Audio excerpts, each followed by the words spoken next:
एक बुजुर्ग हज के सफ़र पर गए थे। जब वो एक जगह से गुजर रहे थे, उनके हाथ में एक थैला था, उसमें कुछ पैसे थे।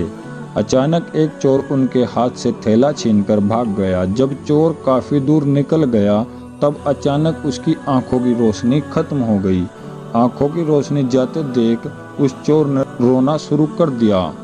जब लोगों ने चोर से पूछा, भाई क्या हुआ, तो वो कहने लगा, मैंने एक आदमी का थैला छीना है। वह कोई बड़ा अल्लाह का करीबी बंदा है।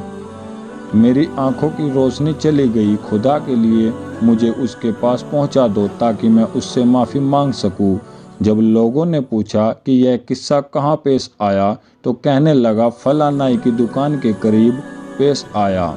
लोग उसको उस दुकान पर ले गए और नाई से पूछा कि इस तरह का कोई आदमी यहाँ से गुजरा है, आप उसे जानते हो? उसने कहा, मुझे उसका घर तो पता नहीं है, मगर नमाज के लिए वह आते जाते रहते हैं। अगली नमाज के लिए फिर आएंगे।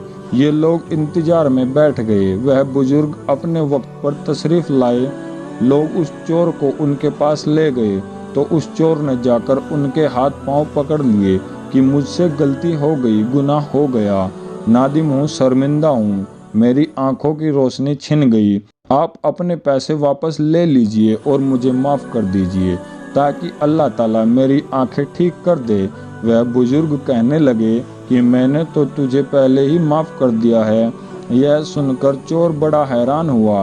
कहने लगा, हजरत, मैं तो आपका थैला छीनकर भागा और आप कहते हैं कि माफ़ी मांगने से पहले ही माफ़ फरमा दिया। वह फरमाने लगे, हाँ, मेरे दिल में कोई बात आ गई थी। फरमाने लगे, मैंने एक हदीस पढ़ी जिसमें नबी अकरम सल्लल्लाहु अलैहि वसल्लम ने फरमाया कि क़यामत के दिन जब मेरी उम्मत का हिसाब पेश किया जाएगा तो मैं उस वक्त एक मीज़ान के करीब रहूँगा जब तक मेरे आखिरी उम्मती का फ़ैसला नहीं हो जाता।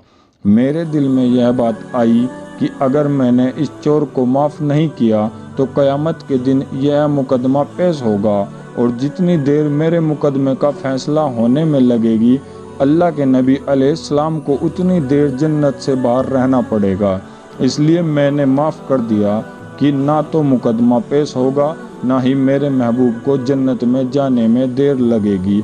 वह जल्द जन्नत में तशरीफ़ ले जाएंगे।